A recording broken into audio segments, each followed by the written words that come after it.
সমৃদ্ধ বৈচিত্র্য, দর্শনীয় স্থান, শ্বাসরুদ্ধকর প্রাকৃতিক বিস্ময় এবং উন্নত নগর জীবনের একটি নিখুঁত সংমিশ্রণ রবীন্দ্রনাথ ঠাকুরের পশ্চিমবঙ্গ অবশ্যই শান্তিপ্রেমীদের জন্য ভারতের শীর্ষ গন্তব্যগুলোর মধ্যে একটি। রাজধানী শহর কলকাতার মহাজাগতিক সংস্কৃতি থেকে শুরু করে দার্জিলিংয়ের দর্শনীয় ল্যান্ডস্কেপ পর্যন্ত পশ্চিমবঙ্গে অনেক চমৎকার পর্যটন স্থান রয়েছে। আপনি যদি দেশের এই দিকটি অন্বেষণ করার পরিকল্পনা করছেন, এখানে পশ্চিমবঙ্গের সেরা পর্যটন স্থানগুলির তালিকা রয়েছে, যা তাদের ব্যতিক্রমী সৌন্দর্যে আপনাকে বিস্মিত করতে পারে। হাজারদুয়ারি, মুর্শিদাবাদ। হাজারদুয়ারি প্রাসাদটি মুর্শিদাবাদে অবস্থিত। এটি পশ্চিমবঙ্গের ভ্রমণ উপযোগী একটি ঐতিহাসিক স্থান। পূর্বে একে বলা হতো বড় কোঠি। প্রাসাদটি গঙ্গা নদীর কাছে অবস্থিত। স্থপতি ডানকান ম্যাকলিওড নাজিম হুমায়ুন শাহের আদেশে এটি নির্মাণ করেন। এটি 1824 থেকে 1838 সালের মধ্যে নির্মিত হয়েছিল। প্রাসাদের স্থাপত্য শৈলী ইতালীয়। এখন এটি আরও ভালো সংস্করণ এবং যত্নের জন্য ভারতের প্রত্নতাত্ত্বিক জরিপের অধীনে ছিল। প্রাসাদটি দেখতে অসাধারণ। সেখানে 1000টি দরজা রয়েছে, কিন্তু 100টি দরজা আসল এবং 900টি দরজা নকল। রাসমঞ্চ। বাঁকুড়া জেলার বিষ্ণুপুরে এই ঐতিহাসিক নিদর্শনটি রয়েছে। মল্ল রাজা বীর হাম্বির এটি 1600 খ্রিস্টাব্দে নির্মাণ করেন। এই অনন্য এবং দৃষ্টিনন্দন মন্দিরটি ইট দিয়ে তৈরি।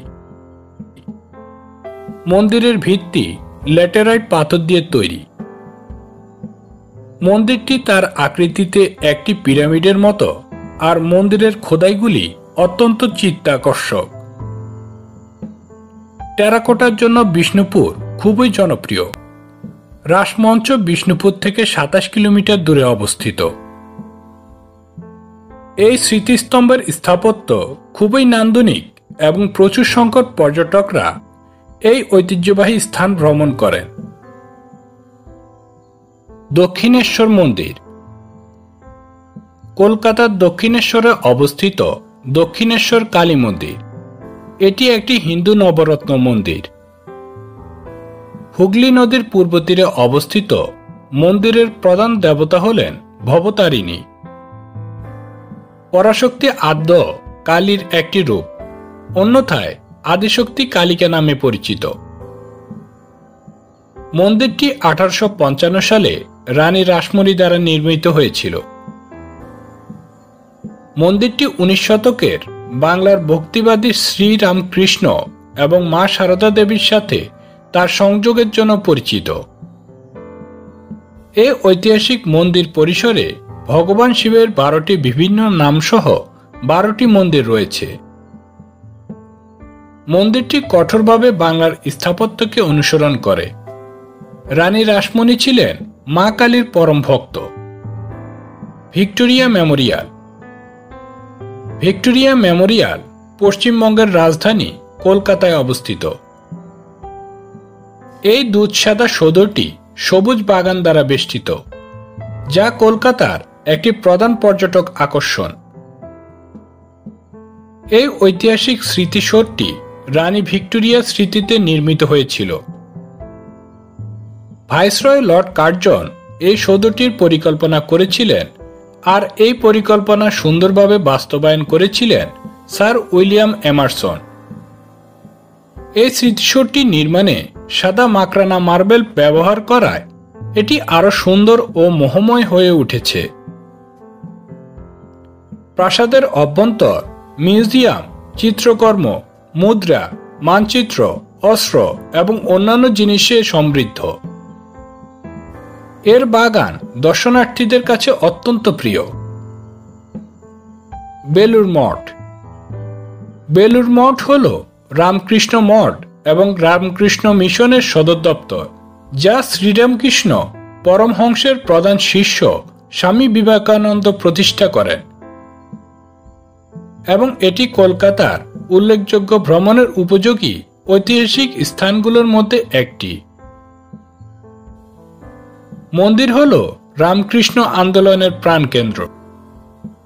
বেলুড় মঠ তার স্থাপত্যের জন্য উল্লেখযোগ্য এবং এটি হিন্দু, ইসলাম, বৌদ্ধ এবং খ্রিস্টান সকল ধর্মের ঐক্যের প্রতীক। বারোদুয়ারি মসজিদ মালদা জেলার রামকেলি থেকে আধা কিলোমিটার দক্ষিণে বারোদুয়ারি মসজিদ অবস্থিত।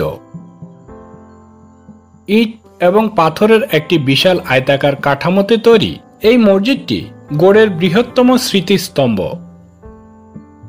যদিও নামের অর্থ 12টি দরজা, এই স্মৃতিস্তম্ভটিতে আসলে 11টি দরজা রয়েছে। 50.4 মিটার পরিমাপের এই বিশাল মসজিদটির উচ্চতা 22.8 মিটার।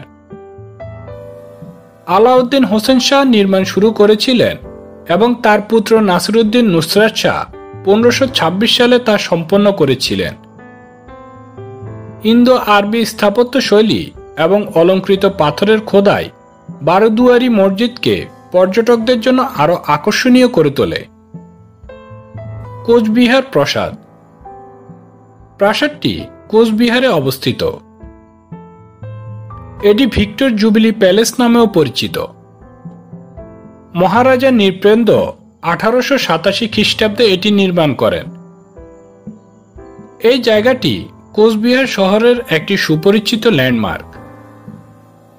1887 সালে লন্ডনে বাকিংহাম প্যালেসের পরে এই প্রাসাদটি এখানে নির্মিত হয়েছিল। এই প্রাসাদের স্থাপত্য অত্যন্ত আধুনিক। এটি একটি দ্বিতল কাঠামো এবং ইট দিয়ে তৈরি। প্রাসাদটি মূলত এর সৌন্দর্যের জন্য বিখ্যাত।